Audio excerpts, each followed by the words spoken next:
Hello guys, welcome to my vlog. Ito si MM at si Benis. Nandito sa tindahan ni Tijuan. At late sila sa klase mamaya. Hindi natulog.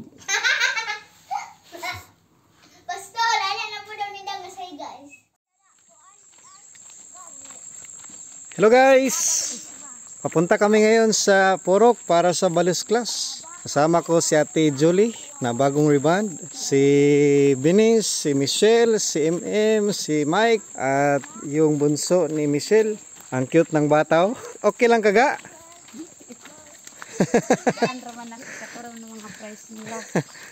Ang cute ng kaniyang bag. Maganda ang panahon dito. Sabi nila maulan raw dito 2 weeks ago. Pero salamat sa Panginoon at maganda ang panahon natin.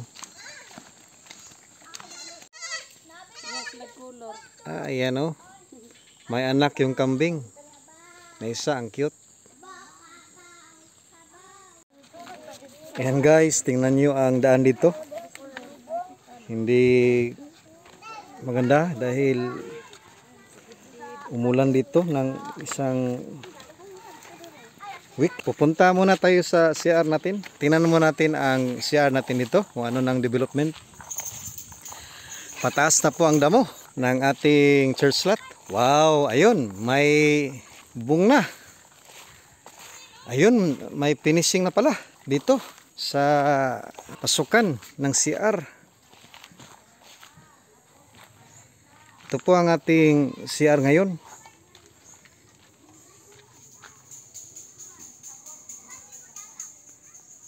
Yan po. May bubong na. At may finishing.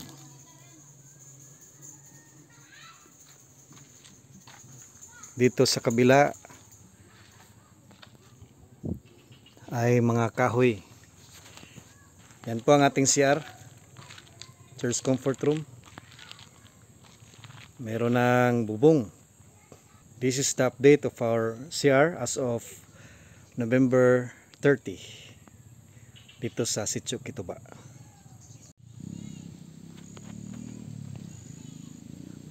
Yan po ang view ng ating CR dito sa malayo na part sa lote ng church.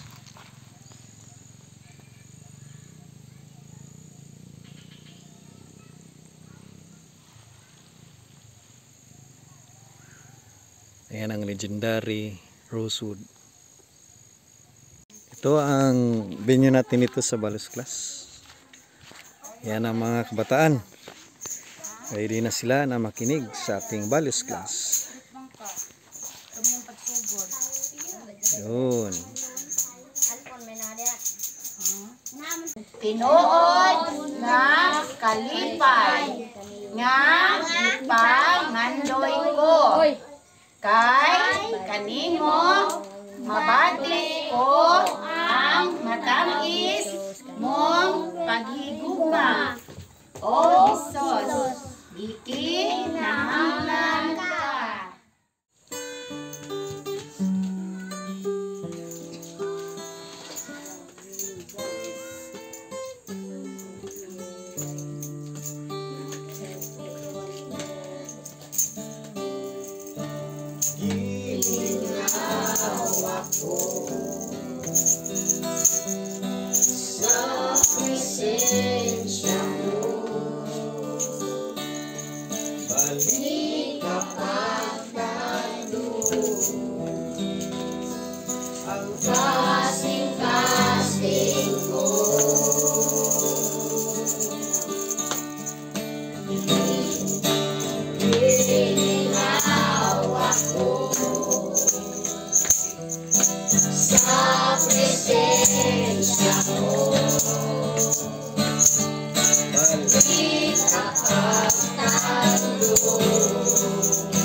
O Jesus,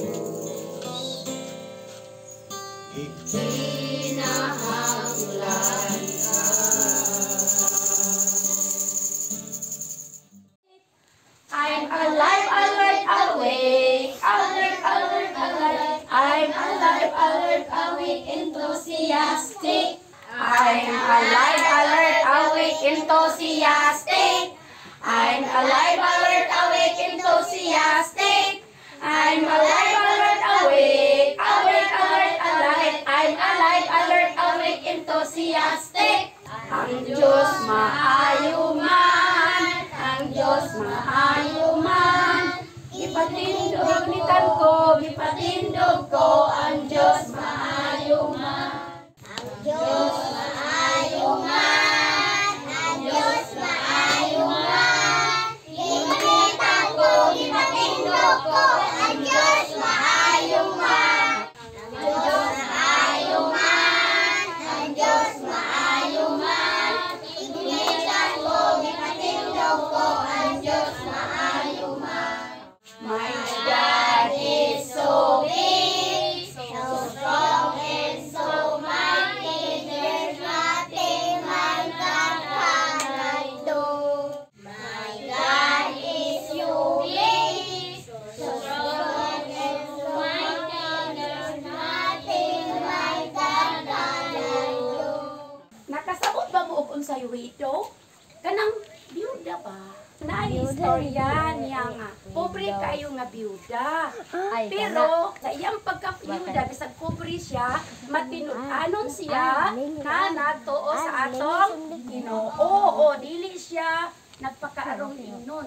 Iyang gihalad ang iyang kaugalingon, bisag wala siya'y mahandi nga dako. Iyang gikinabuhi ang pagka-mahina, tagon. Ya ang pagkabuutan, mapainob sanon. Karon, mao ni siya ang title sa atong story karon, The Widows of Ferrin. Kini siya, mao ni siya ang katong biyuda nga pobre. Abi ninyo, ang iya ang ihatag, iya ang kinatibuk-an nga bandi. Kinatibuk-an niya nga abot. Unsay kwarta karon nga wala na siya kantidad nga dili na nimo pwede mapalit. Unsa? Bensingi no. Naay bensingi pero way mapalit. O bisan ang piso gani halos na walay mapalit no. Ang iyang halad bisan bensingi lang, duha ka bensingi iyang halad sa Ginoo, pero kinasing-kasing gidawat sa Ginoo. Mas dako pa siya og ganti kaysa naghalad og dako nga warsa. Katuring halad sa mga dato is sobra lang sa ilaang mga bandi. Sobra lang sa ilang mga kita. ang sa biyuda nga pobre, kinasing-kasing niya, kinatibukan sa iya ang abot, ang iyang gihalad, bisag ubos og kantidad. Sa Ginoo dako kay siya og bili. Kinsa man sa ato ang nga kanang naang ibutang ka lang nga nagtabang ka, naghalad ka. Pero pag hinambog ra dito, ana-ana ra day ka o pinaana. Unang Juan 4:8. Kato siya nga bersikulo, mao pudto siya ang diri nga minghaom. Kung wala mahigugma sa iyang isig katawo, wala gid na siya Ginoo. Kamo, kisay nahigugma sa iyang isig katawo? Okay, ikaw nahigugma kas imong isig katawo sa imong isig kabata? Mahigugma jud. Dili mangaway sa okay, sa imo kamo igsuon man mo. Dili mangaway. Ang wala mahigugma sa iyang isig katao, wala makaila sa Ginoo. Dapat atong ihalad atong kaugalingon sa Ginoo. Dapat magpaubos, dili magpataas sa isig katao. Dapat manghatag yun ta, dili dapat manggihinatagon. Sa walay daghang bagutbot. Okay, inana no. Pagkamatay sa cross, tungod sa atong mga sala, gilubong na banhaw, makaadto ta sa langit. Okay, pagkahuman ana, natong buhaton, naunang atong buhaton nga kinabuhi tang Kristohanon, maghatag-hatag na ta sa atong isig, katao. Ang atong unang buhaton, unsa gani, tuuhan o saligan, si Jesus Christ, cross, tungod,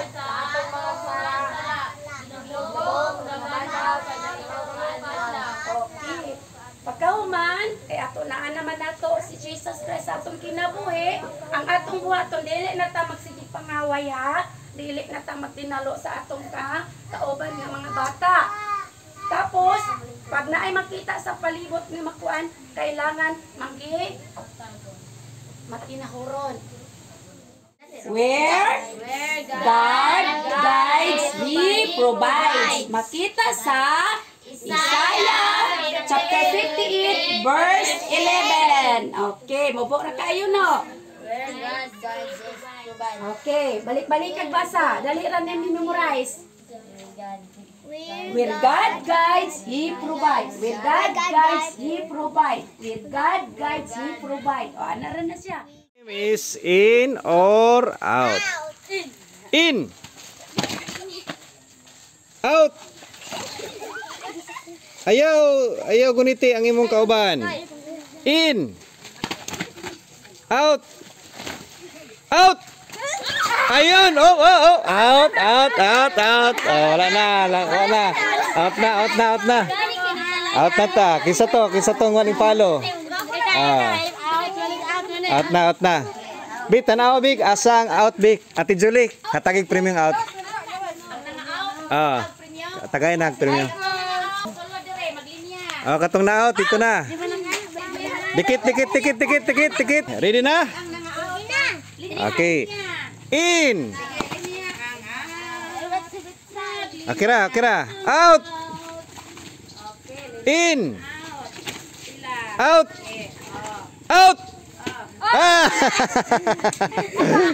Okay. In. At na, kay nadugay. In.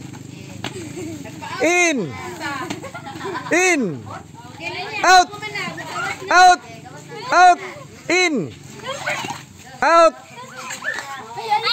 In. Out. Haod kay sila. Karon atong balihon. Balihon na to ha. Ang out. Sulod. Ang in. Gawas. Out. Ana.